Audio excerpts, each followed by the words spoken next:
ओम शांति। तो फिर योगी और तीव्र पुरुषार्थी कैसे बने, उसके आज 11 सेशन यानी 11वें दिन में आप सभी ब्राह्मण आत्माओं का स्वागत है। आप सभी ब्राह्मण आत्माएं मेरे हिसाब से तो काफी कुछ सीख रहे होंगे और जितना इसको सीखते जाएंगे उतना ही अंदर जो है वो डेवलपमेंट होता जाएगा। तो हम कहाँ तक पहुंचे थे? हम पहुंचे थे कि किसी रोल के अंदर जब हम पूरी तरीके से 100% डूब जाते हैं तो सम्मोहन दूसरे को कर लेते हैं, आकर्षित करना चालू कर देते हैं। तो अब हमारा उद्देश्य कि हम भी उस परमात्मा के प्रेम में डूब जाए, उस रोल में डूब जाए, उस योग में डूब जाए और हम भी उस गहरी शांति के लिए आकर्षण केंद्र सबके लिए बन जाए। चारों तरफ जहां भी कदम रखें सफलता हमें मिल जाए। जहां पर भी हम किसी से बात करें उसको परमात्मा का नशा चढ़ जाए। लेकिन थोड़ा प्रश्न यहाँ पर भी तो उत्पन्न होता है कि आखिर हम रोल में पूरी तरीके से कैसे डूबे, है ना? पूरी तरीके से उस परमात्मा की एनर्जी में कैसे हम इन्वॉल्व हो जाए कि हमारे चारों तरफ ऐसा आभा मंडल बन जाए कि मानो हर संकल्प जो है वो सिद्ध होने लगे। तो क्या ऐसे क्या कारण है जिसकी वजह से हम पूरी तरीके से इन्वॉल्व नहीं हो पाते हैं, पूरी तरीके से परमात्मा प्यार में नहीं डूब पाते हैं, पूरी तरीके से योगी और तीव्र पुरुषार्थ नहीं कर पाते हैं? तो उसके 2-4 रीजंस आपको मैं बताऊंगा और इसके बाद एक सॉल्यूशन भी बताऊंगा जिससे आपको लगेगा कि आप उस रोल में बड़े आसानी के साथ डूब सकते हो और अपने पुरुषार्थ को इतनी तीव्र गति दे सकते हो, हाई जंप पुरुषार्थ के अंदर दे सकते हो।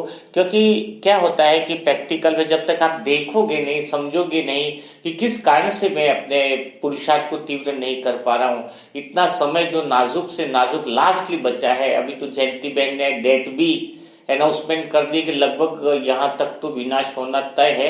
बहुत बड़ा चीज हुआ है, शायद कल के सेशन में मैं आपको बताऊंगी उसके बारे में पूरा डिटेल। लेकिन ये समझ लो कि समय इतना नाजुक है, उस समय बारीक से बारीक चीजों पे अपना अटेंशन होना चाहिए। तो अपने रोल में पूरा डूबने के लिए, उस परमात्मा प्रेम में डूबने के लिए, तीव्र पुरुषार्थ करने के लिए जो सबसे पहला विघ्न बनता है कि हम क्लासेस सुन लेते हैं, सब कुछ कर लेते हैं, लेकिन फिर भी वो पुरुषार्थ तीव्र गति से नहीं कर पाते हैं। इसका कारण है, पहला जो कारण है वो है इंटरेस्ट। यानी इंसान वह काम सब कुछ जल्दी कर लेता है जो उसको इंटरेस्ट लगता है, यानी जिसमें उसका रुचि है। और सही बात अगर कही जाए तो जिन कामों में हमारा इंटरेस्ट होता है उससे कुछ हासिल होने वाला नहीं है, क्योंकि हमारा इंटरेस्ट क्या है वो आप लोग जान सकते हो, मुझे कुछ कहने की जरूरत नहीं है। लेकिन अगर उसको तीव्र पुरुषार्थ करना है तो जिन कामों में उसको इंटरेस्ट नहीं आ रहा है उसको भी उसको बड़े दिल के साथ करना ही पड़ेगा। जैसे बाई चांस आज मुरली सुनने का मन नहीं है, मुरली पढ़ने का मन नहीं है, तो लेकिन जो इंटरेस्ट नहीं है, लेकिन वो काम की बात है जिसके लिए जीवन बन सकता है, जिसके लिए जन्म जन्म सुधर सकते हैं, तो उसके लिए तो वो काम करना ही पड़ेगा ना। यानी दादियों ने एक भी दिन मुरली मिस नहीं करी, कितनी बड़ी बात है। तो मैं अभी जैसे मुरली सुनूं, मुरली का इंटरेस्ट नहीं हो रहा है पढ़ने का, मुरली पढ़ने का मन नहीं कर रहा है ना, तो उस समय भी मुझे मुरली पढ़नी है, चाहे मेरा मन लगे चाहे मेरा मन न लगे, क्योंकि वो मेरे को नियम में बांधना है। मन को जितना नियम में बांधोगे उतना ही मन कंट्रोल में चलेगा, उतनी ही आप जो है वो उस रंग रूप, उस रोल में पूरी तरह से इन्वॉल्व हो पाओगे। तो मुझे मुरली सुननी है, इवन मुझे तो यहाँ तक प्रैक्टिस करनी है कि जो चीज मेरे लिए जरूरी है लेकिन जिसमें मुझे इंटरेस्ट नहीं है उसको मैं एक बार नहीं करके 2 बार सुनूं, 3 बार सुनूं, 4 बार सुनूं। कारण कैसा है? क्योंकि इन कानों को व्यर्थ बातें सुनने की आदत ज्यादा है। अगर तुम इस कानों को 1-2 बार ही मुरली सुनाते हैं तो एकदम से उसको बोरियत लगने से लग जाती है। लेकिन आप 3 बार सुनाओगे, 4 बार सुनाओगे, डेली सुनाओगे तो फिर वही बोरियत आनंद में बदल जाती है, वही बोरियत रुचि में बदल जाती है। तो आपको क्या है, किस चीज पे है जो सबसे ज्यादा तीव्र पुरुषार्थ के अंदर प्रॉब्लम क्रिएट करता है? वो कौन सा? मैंने बताया कि इंसान सिर्फ इंटरेस्ट पे ध्यान देता है, जबकि जो जरूरी है उसके लिए काम, उस पे कम ध्यान दे पाता है। तो आज से आपको जैसे अमृत वेला में उठना है लेकिन आपको इंटरेस्ट आ रहा है सोने में, तो उसको हटाना पड़ेगा आपको। अगर आप उस रोल में डूबना चाहते हो तो कुछ तो मेहनत तो करनी ही पड़ेगी। एक्स्ट्रा ऑर्डिनरी संसार में बनना चाहते हो, 16,000 में आना चाहते हो, तो आपका जो स्वभाव संस्कार है, यानी जो संघर्ष है, उसके अंदर जो है वो जान तो फूकनी ही पड़ेगी। तो आपको 3 बजे उठना ही पड़ेगा। मैं आत्मा जब पढ़ाई करती थी तब मैं उठ नहीं पाता था 3 बजे 4 बजे, और अभी तो शायद कोई दिन ही ऐसा नहीं है जो मिस हो जाए, बिकॉज हैबिचुअल हो गया। शुरुआत में अच्छा नहीं लगता था, लेकिन बाद में वही इंटरेस्ट बन गया। आप समझ रहे हो? तो पहला अटेंशन क्या देना तीव्र पुरुषार्थ के अंदर, अगर वास्तव में आपको करना है, सुबह शाम का आपको योग करना है, मन नहीं लग रहा है, मोबाइल में कुछ मूवी देख रहे हो, आराम से मन लग जाए, मोबाइल में धारावाहिक देख रहे हो, आराम से मन लग रहा है, योग में मन नहीं लग रहा है, योग में मन नहीं लग रहा है, उसमें तुरंत इंटरेस्ट आ रहा है दूसरी चीजों में, लेकिन जिसमें इंटरेस्ट नहीं आ रहा वो मेरे जीवन के लिए उपयोगी है, मेरे रोल के लिए उपयोगी है, तो मुझे वह काम करने पड़ेंगे जो मेरे लिए उपयोगी है, और मुझे उन कामों को छोड़ना पड़ेगा जिसमें इंटरेस्ट तो है लेकिन मेरा हानिकारक है। तो जितना तुम इंटरेस्ट को छोड़ते जाओगे और अपने लाइफ के लिए क्या इंपॉर्टेंस है, अपने योग के लिए क्या इंपॉर्टेंस है, अपने पुरुषार्थ के लिए क्या इंपॉर्टेंस है, उन चीजों को महत्व दोगे, उन चीजों को समझोगे, तो फिर आप क्या होंगे, आराम से तीव्र पुरुषार्थी बनने से आपको कोई रोक नहीं सकता है। ये बारीक सी बातें हैं, लेकिन ये बहुत गहरी बातें हैं। इन बातों के अंदर ही सब कुछ जो है सार छुपा हुआ है। तो पहली लाइन आपको बहुत अच्छे से समझ में आ गई होगी। दूसरी जो बात है, जो तीव्र पुरुषार्थ में बहुत बड़ी विघन बनती है, योग के अंदर विघन बनती है, कि हम जो काम हम करना चाहते हैं लाइफ में, जैसे मेरा उद्देश्य गोल है कि मैं भगवान के प्यार में डूबूं और मैं उस रोल में परफेक्ट रहूं पूरी तरह से, मेरे रोम रोम में वही बातें रहें, लेकिन मैं अगर इस काम को इम्पोर्टेंस नहीं देता हूं लाइफ में, और मैंने दूसरे कामों को ज्यादा महत्व दिया, इस काम को प्रायोरिटी मैंने सेकंड या थर्ड टाइम पे दी, तो समझो फिर मैं कभी नहीं कर पाऊंगा। मतलब आप अगर तीव्र पुरुषार्थी बनना चाहते हो, भगवान का प्रेम आपके लिए इंपॉर्टेंट है, तो सबसे पहली प्रायोरिटी आपको भगवान की श्रीमत और भगवान के कार्य और भगवान के विचार है जो है उनको महत्व देना पड़ेगा। अगर आप इंपॉर्टेंस दूसरे कामों को देते हो, रिलेशन वाला गया उससे मिलना है, दूसरा कोई काम है आपकी लाइफ का उसको इंपॉर्टेंस देते हो, आप इंपॉर्टेंट भगवान की बातों को, मुरली को, या फिर ज्ञान और योग को, इनको अगर नहीं देते हो, तो फिर लाइफ में कभी भी आप भूल जाकर 16,108 में आप आ सकते हो। क्योंकि आपका इंपॉर्टेंस आप किसको दे रहे हो, आप अपने आप से पूछो कि आपकी प्रायोरिटी क्या है। कोई काम आ गया क्या आप ज्ञान योग छोड़ देते हो, कोई चीज आ गई था भगवान को छोड़ देते हो, इतना दूर से भगवान आया है। कुछ एक बार अच्छी सी बात है, मम्मा 12 बजे सोई, कोई बहुत बड़ा नेता है तो बहुत बड़ा प्रोग्राम आया था, तो 12 बजे सोई, लेकिन 2 बजे उनका उठना था तो उठ गए। उनसे पूछा गया तो आप नींद तो पूरी करो, बोले इतना जो देश का नेता आया है उसके लिए मैं ऊंचे से ऊंचा भगवान जो मेरा 2 बजे आता है क्या उसको छोड़ दूं। कितनी गहरी बात है। यानी वो किसी के लिए भगवान को नहीं छोड़ सकती थी, किसी के लिए अमृत वेला को जो है वो मम्मा नहीं छोड़ती थी, तभी तो जाकर के वो इस रोल में पूर्ण रूप अपना हासिल किया। और एक सम्मोहन जो आकर्षण जो कहते हैं, उनको देखते ही योग लग जाता था, वो स्थिति जो है वो इन्होंने बनाई। मम्मा ने जो है वो स्थिति जो है वो पावरफुल बनाई। क्यों बनाई? क्योंकि उनका जो योग था वो इतना पावरफुल था, क्योंकि उनका पूरा अटेंशन था, सबसे ज्यादा महत्व जो है वो किसको देते थे, योग को देते थे। तो मैंने आपको जो दूसरी चीज बताई वो यही बताई है कि आपको इम्पोर्टेंस जो है वो किसको देनी है, आपको जो इम्पोर्टेंस है वह देनी है योग को, है ना। यह ज्ञान और योग जो है, अगर आप अपनी लाइफ में पहली प्रायोरिटी इसको रखते हो, कुछ टाइम तक रखते हो, तो आपको खुद को अनुभव लगेगा कि आप एकदम से उड़ते जा रहे हो, ठीक है ना। फिर तीसरी चीज है जो बहुत ज्यादा इंपॉर्टेंट, ये सब चीजें आपको लिखनी होगी, क्योंकि ये पढ़ाई है, गॉडली यूनिवर्सिटी है।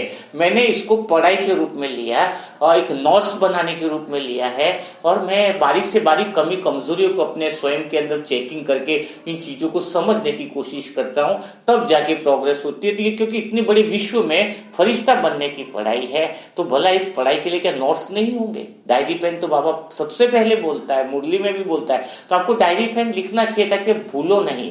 क्योंकि ये जो सेशन है वो सीखने के लिए है, गहराई से सीखने के लिए। नॉर्मल बातें कहीं पर भी आपको मिल जाएंगे, लेकिन गहराई से जो आपकी बारीक से बारीक कमियों को जो बाहर निकालेगा वो इन सेशनों में मिलेगी। इसलिए आपको राइट डाउन लिखना होगा। यानी हम फिर वही बात करेंगे, रोल में डूबने के लिए पहली चीज अटेंशन मैंने आपको बताई। कौन सी बताई?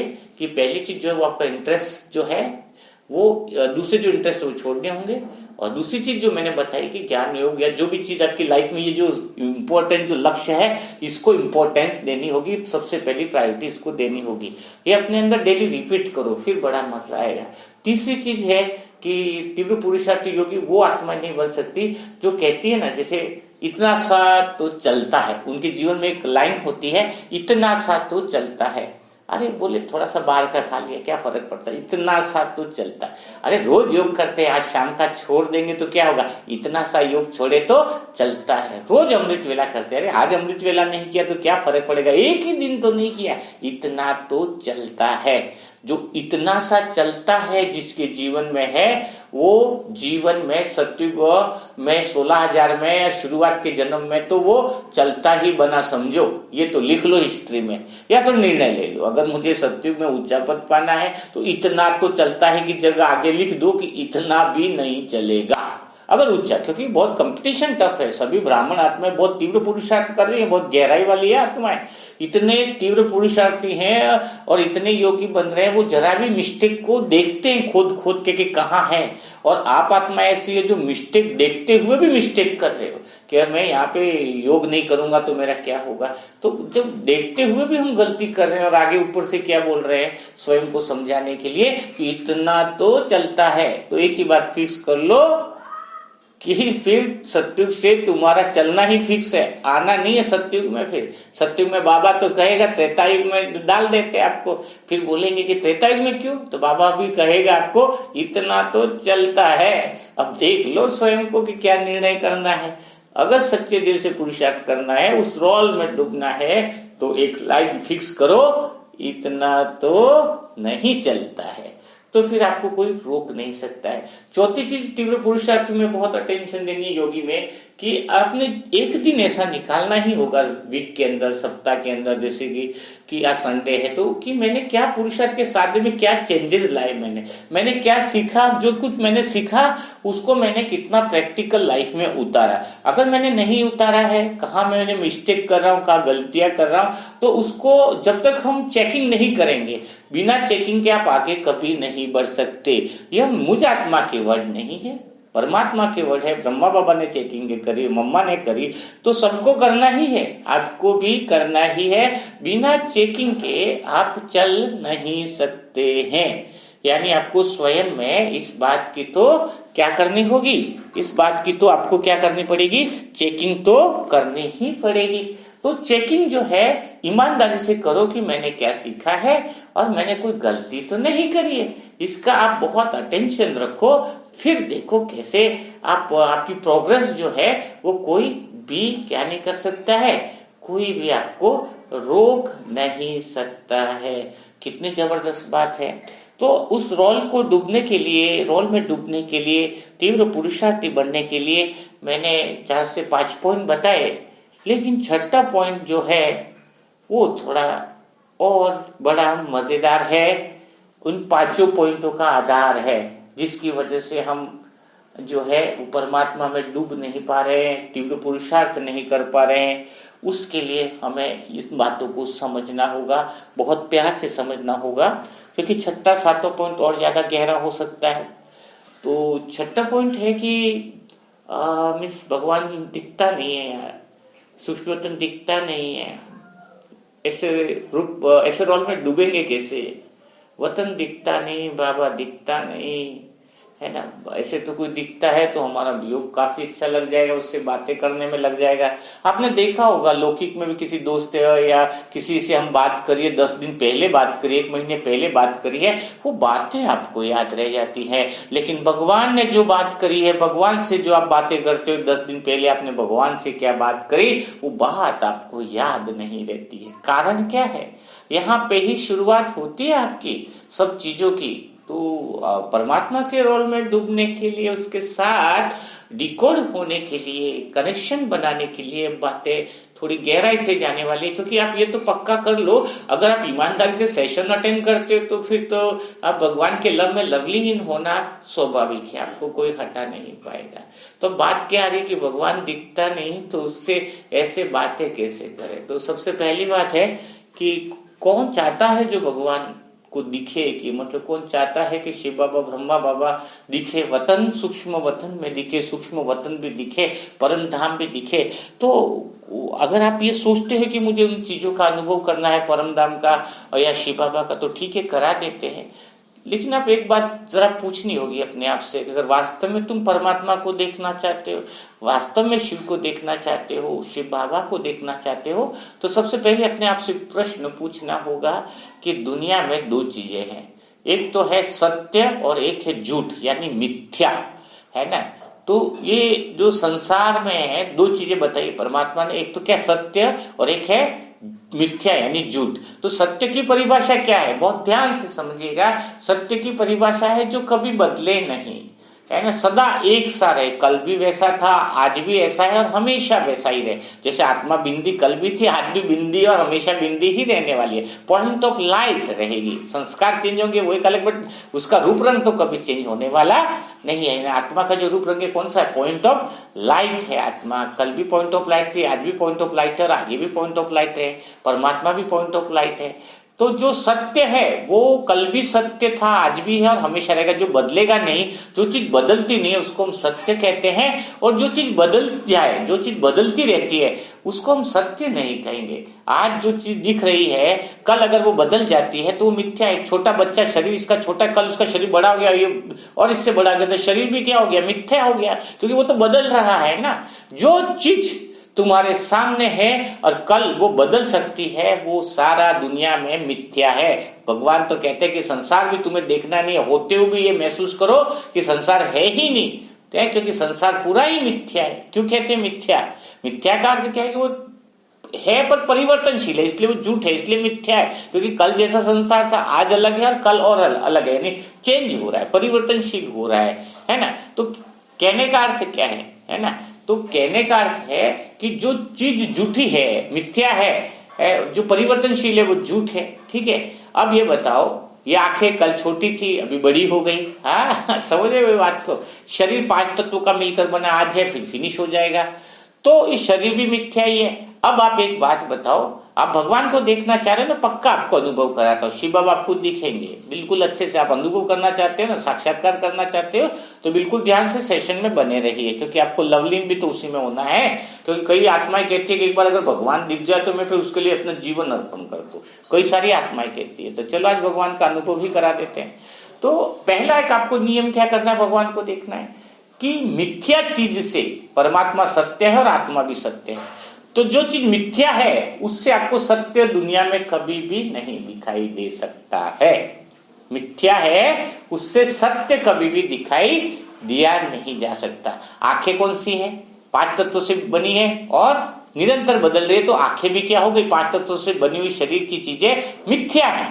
आत्मा भी क्यों नहीं दिख पाती इन आंखों से, क्योंकि 5 तत्वों से शरीर से बनी हुई आंखें हैं। तो झूठी चीज से आत्मा कैसे दिखेगी, दिख सकती है कि अपने आप से पूछो ना जरा। झूठी चीज से झूठी चीज दिखेगी। संसार जो झूठा है, जो परिवर्तन है, आज है कल कैसा है, कल कैसा रहेगा, तो जो परिवर्तन हो रहा है, इंसान दिख रहा है कल छोटा है कल बड़ा हो रहा है, चेंज हो रहा है, यानी जो मिथ्या है, झूठी चीज से आप सिर्फ मिथ्या चीज से मिथ्या ही देख सकोगे। मिथ्या चीज से कभी सत्य चीज देख ही नहीं सकोगे। और मिथ्या चीज से अगर यदा कदा कभी सत्य चीज देख भी ली तो उस पर विश्वास नहीं होगा, आप टिक भी नहीं पाओगे। आप समझे कुछ बात को। ब्राह्मण जीवन के अंदर कई सारी आत्माएं जिनको स्थूल आंखों से परमात्मा का साक्षात्कार हो गया था, 10 दिन हुए, 1 महीना हुआ और वो ज्ञान में नहीं, ज्ञान से चले गए थे। देखो कितनी बड़ी बात है, समझ रहे हो। जिन्होंने साक्षात्कार किया, लेकिन साक्षात्कार किससे किया, झूठी आंखों से सच्ची चीज देख ली किस्मत से, किसी समय का पुण्य फल, लेकिन उससे और उल्टा असर क्या हो, वो तो और ज्ञान में चलने चाहिए थे। नहीं तो झूठे ने सत्य को देख लिया तो लड़ाई होगी ना यार आपस में, और अंदर कंफ्यूजन पैदा हो गया। तो मैं आपको पहली चीज आपको जो दिखाना चाह रहा हूं, बताना चाह रहा हूं, वो यही है कि आप कभी ये आशा मत करो कि मेरी आंखों के सामने भगवान आ जाएगा, ब्रह्मा बाबा आ जाएगा, शिव बाबा आ जाएगा उनके अंदर, और मेरे सामने आके लड्डू खा लेंगे, मेरे सामने आके पेड़े खा लेंगे। अरे पेड़े भी झूठे, ये भी झूठा, सामने दिखेंगे तो इन आंखों से अगर तुम देखोगे तो झूठी आंखों से आप सत्य स्वरूप को क्या देखोगे। वो अनुभव भी नहीं होगा। तो अब क्या करना है, पहली चीज आपको क्लियर होगी। अगर परमात्मा का अनुभव करना है, तुम्हें भगवान का अनुभव करना है, तो एक लक्ष्य अंदर से रहेगा कि मुझ आत्मा से क्या दिखाई देता है। मैं आत्मा सत्य हूं तो परमात्मा भी सत्य है, तो मेरी दिव्य बुद्धि से ही मुझे परमात्मा का दिव्य दर्शन कर सकती हूँ मैं आत्मा, और मैं आत्मा उसका अनुभव कर सकती हूँ और उसे देख सकती हूँ। ठीक है, क्लियर हो गया। तो इन स्थूल आंखों से याद मत रखो। अब आपको भगवान के दिव्य दर्शन करने हैं। अब दिव्य दर्शन किससे करने हैं? आपको इन आंखों से नहीं करने, बुद्धि रूपी नेत्र से आप दिव्य दर्शन करना चाहते हो, उनके अनुभव करना चाहते हो, तो दो प्रैक्टिस आपको करनी है। आप दो प्रैक्टिस कर लो, डेफिनेट बात है ये मुझे आत्मा का अनुभव है, आपके अंदर परमात्मा शिव, अगर संशय है किसी को कि भगवान आए नहीं आए, अगर संशय तो रोल में कैसे घुसेगा, तो वो संशय भी आपका दूर हो जाएगा। करना क्या है, बहुत आसान विधि है। आप दिन भर में आंखों से जो है वो असत्य चीजें देख रहे हो, अगर आज से लिख लो 3 महीने तक अगर आप इस प्रैक्टिस को कर लेते हो। क्या प्रैक्टिस करनी है कि दिन में आज से आपको 50 लोगों को आत्मा के रूप में देखना है। बहुत बार सुना लेकिन किया नहीं तो दिखा नहीं भगवान। सिंपल सी बात, आगे क्या लिखना है, आज तक भगवान मुझे दिखा नहीं क्योंकि मैंने वो काम किया नहीं। क्यों नहीं किया? क्योंकि आप इन आंखों से देखना चाहते थे भगवान, अब आंखों से तो दिखा नहीं, अब आत्मिक रूप में देखो तो बड़ा अनुभव हो जाएगा आपको। तो आज से आपको दिन में 50 आत्माएं देखनी है। किसी भी शरीर को देखते हो उसको आत्मा के रूप में देखो, यानी जो संसार मिथ्या है उसको भूलने के लिए यह काम करना ही पड़ेगा, आदत बनानी पड़ेगी सत्य चीज को देखने की, तभी तो परमात्मा दिखेगा। तो आज 50 सत्य चीज यानी सत्य आत्माओं को देखो। कल 5 लोगों को बढ़ा दो, डेली 5 या 10 आप बढ़ा दो। 3 महीने तक आप ये काम करके देख लो। ये जो चीज मैं बता रहा हूं ना, ये मुझ आत्मा की तरफ से नहीं बता रहा, ये ब्रह्मा बाबा ने किया था। उनकी जीवन कहानी जब सुनते हैं उसको गहराई से अनुभव करते। कहानी लिखने वालों ने लिख दी, लेकिन उसको भी हम डिटेल में एनालिसिस करें तब समझ में आता है कि ऐसे बाबा का लिखने का भाव क्या था। क्योंकि उन्होंने झूठे संसार से किनारा कर लिया था, मिथ्या संसार। किनारा कैसे किया था कि वो हर एक को आत्मा के रूप में देखते थे। आज तक हमारे 90 साल होने आए, योग क्यों नहीं लग पाता, भगवान क्यों नहीं दिख पाता? क्योंकि पूछो अपने आप से कि आपने दिन भर में कहते हो कि हम तो आत्मा ही देखते, कहते सब है, करता कोई नहीं। कहते सब है, करता कोई नहीं है, इसलिए होता भी कहीं नहीं है। इसलिए आज से अगर इसको पढ़ाई स्टडी के रूप में अगर आप लेते हो तो एक डायरी बनाओ, एक नोट्स बनाओ, वरना फालतू का इस संगम युग में टाइम पास करना ये सब छोड़ दो, क्योंकि आपका समय भी जा रहा है और घर परिवार में लौकिक में भी टाइम आप नहीं दे पा रहे हो। उनको बोलोगे हम तो भगवान में लगे, तो सारा बैलेंस बिगाड़ रहे हो, तो ये बहुत बद्दुआ लगेगी। फिर अब देखो, करना है तो रोल पूरा निभाओ, जो सबको आकर्षित लगे, बड़ा आनंद आ जाए, वरना फिर क्या मजा आते है अधूरा में। तो मेकअप भी बढ़िया नहीं होता, जैसे मैंने पहले बताया था ना कि सैनिक जाता है तो पूरी तैयारी के साथ जाता है लड़ाई लड़ने, आधी तैयारी तो करता नहीं, तो अपने को भी पूरी तैयारी तो करनी पड़ेगी। तो आप 50 लोगों को दिन भर में देखने के लिए टिक मारो कि मैं आत्मा हूं, मैंने किया। कमेंट में भी और लिखा करो कि मैंने आज वो काम करके दिखाया। डेली राइट करके लिखो, ताकि आपका कमेंट पढ़कर दूसरों को भी फायदा मिलेगा। दूसरों की फायदा से, दुआओं के बल से आप भी करोगे। कमेंट बॉक्स में लिखो ईमानदारी से अगर आप स्टडी करो, क्योंकि मैं लास्ट में जिन सेशनों का 11 जो अभी 10 सेशन हुए, 15 सेशन होने पर एक ऑनलाइन जो है वो उसका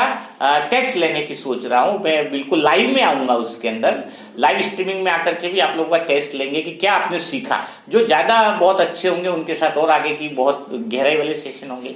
तो पहला काम क्या करना है, 50 देखना है आत्मा के रूप में। दूसरा जो काम करना है वो बहुत ज्यादा इंपॉर्टेंट है, वो यह है कि ऑलरेडी आप आत्मा के रूप में हो और आपने कई बार परमात्मा के संग में रही हुई आत्मा हो, तो रात को सोने से पहले अपने सबकॉन्शियस माइंड को एक प्रोग्राम देना है।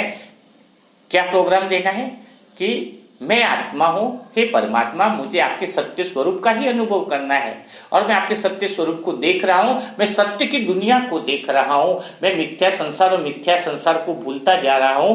मिथ्या संसार को देखते हुए भी उसको सत्य नहीं मान रहा हूं। मैं सत्य संसार को देख रहा हूं, यानी परम धाम को देख रहा हूं। मैं वतन को देख रहा हूं। मीठे बाबा, मुझे आपका भी अनुभव हो रहा है, बड़ा प्यारा अनुभव हो रहा है। यह संकल्प सोते समय आप सब कॉन्शियस माइंड को देख के देखो, क्योंकि अंदर ऑलरेडी आपके इसके अनुभव बहुत ज्यादा पड़े हुए हैं। देखो, रात को आपको किसी न किसी समय इतने गहरे अनुभव हो जाएंगे, अमृत वेला में इतने गहरे अनुभव हो जाएंगे कि आपके रोम रोम खड़ा हो जाएगा। और उस समय कहते हैं ना कि सेकंड में जीवन मुक्ति मिली। जो क्लासेस, जो सेशन में आज आपको बता रहा हूं ना, उस अनुभव के द्वारा ही हुए। अगर आप इस सेकंड में अनुभव हो गया ना तो आपको सारा ज्ञान हो जाएगा। बड़ा आनंद आएगा। तो ये जो दूसरा जो काम है वो मैंने आपको विधि बता दी, ताकि आप परमात्मा का दिव्य दर्शन कर सकते हो, परमात्मा को साक्षात्कार के रूप में सामने अनुभव कर सकते हो, लेकिन दिव्य दृष्टि से, इस स्थूल आंखों से देखने की इच्छा मत रखो। ये बाबा ने मुरली में भी कहा है। तो आज का सेशन हम यहीं तक रखेंगे। कल हम और बात करेंगे कि तीव्र पुरुषार्थ बढ़ाने के लिए अपने मन को सदा कंट्रोल कैसे रहे, ताकि आपका जो इस रोल में डूबना है वो बड़ा आश्चर्य रूप में, बड़ा आसानी के साथ आपका प्रोग्राम जो है परमात्मा के साथ काफी अच्छा हो जाएगा। और ये शिव बाबा से बाप के रूप में कैसे बात करें, वो एक 21 दिन का सेशन चालू किया है। अभी साजन के साथ कैसे बात करेंगे उसका भी सेशन चालू होने वाला है, जिससे आप इधर से तो आपको बेसिकली ज्ञान मिल रहा है, और उन सेशनों के द्वारा प्रैक्टिकल में परमात्मा से बातें कैसे होंगी वह सेशन भी आपको सुनने से फायदा होगा। इसलिए आप इस चैनल पर जितने भी वीडियो अपलोड होते हैं उनको ध्यान से सुनोगे, समझोगे, तो परमात्मा के करीब आप जरूर पहुंच जाओगे। तो आज आपने क्या सीखा वो भी आप लिख सकते हो। तो कल फिर हम मुलाकात करेंगे नए सेशन के साथ, नई बातों के साथ। तब तक के लिए सभी भाई बहनों को ओम शांति, ओम शांति।